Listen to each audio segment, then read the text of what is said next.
Hello, my name is Hannah Evans, and today I will be discussing memory and communication. An important part of memory and communication is first understanding the structures and processes involved within both topics and how they can interact to produce memory. There are different stages of memory which all work together in order to form a memory, which are sensory memory, short-term memory, and long-term memory. Sensory memory is memory from your five senses. Sensory memory involves the stimulation of other senses like olfactory, vision, audition, gustation, and somatosensation. Um, all memory at this stage lasts for only a few seconds. Then that would move over into short-term memory. Short-term memory is a small portion of the information processed from the sensory memory into short-term memory. Information at this stage lasts a bit longer than sensory memory, but only for a few seconds to minutes. An example of this could be like a phone number or a person's name. And then you move over into the final stage of memory, which is long-term memory. And in this final stage of memory, it's information that can last for hours, days, or many years afterwards. If the information is retained within short-term memory, it then gets consolidated into the long-term memory.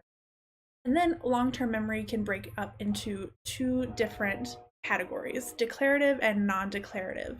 Non-declarative memory includes memories that are unconscious, which don't require any memorization and control our behaviors, breathing, blinking, you name it, something like that.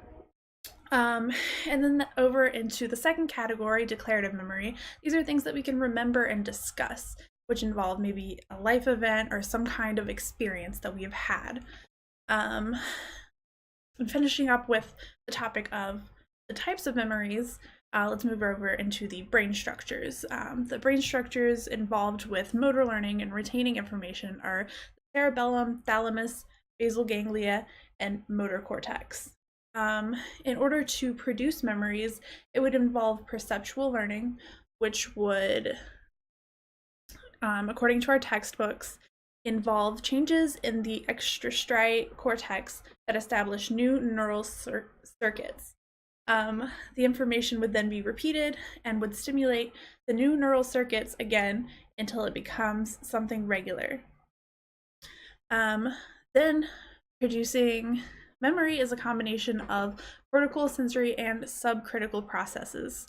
Sensory would come into play when a stimulus is or becomes activated and signals a response within memory. An example of this would be smelling like a certain cleaning material and remembering a time when you were a child and maybe your mom or dad was cleaning something, and it just brings you back to a really good time. It makes you feel good and clean and organized, or at least for me. And then cortical would be in regards to producing a memory or how something was perceived.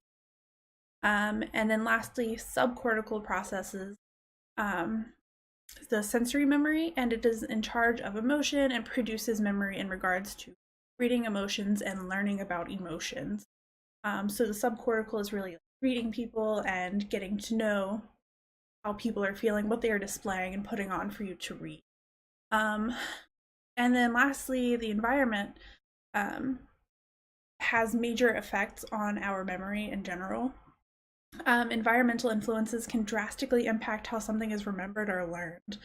If something traumatic occurs in one's life, one could completely forget or repress a memory. If something occurs that makes you feel happy while learning something, going back to remember it, you could remember it and feel happy or joyful, and you're like, oh, I remember learning this math problem and my teacher said something to make me laugh, so when I do this I feel like laughing.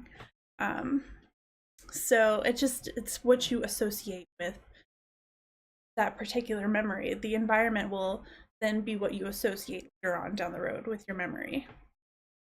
And then lastly, when we look at communication on a neurological level, when one communicates, it can create certain responses or how one would communicate later on. That is all. Thank you so much for watching. Have a great day.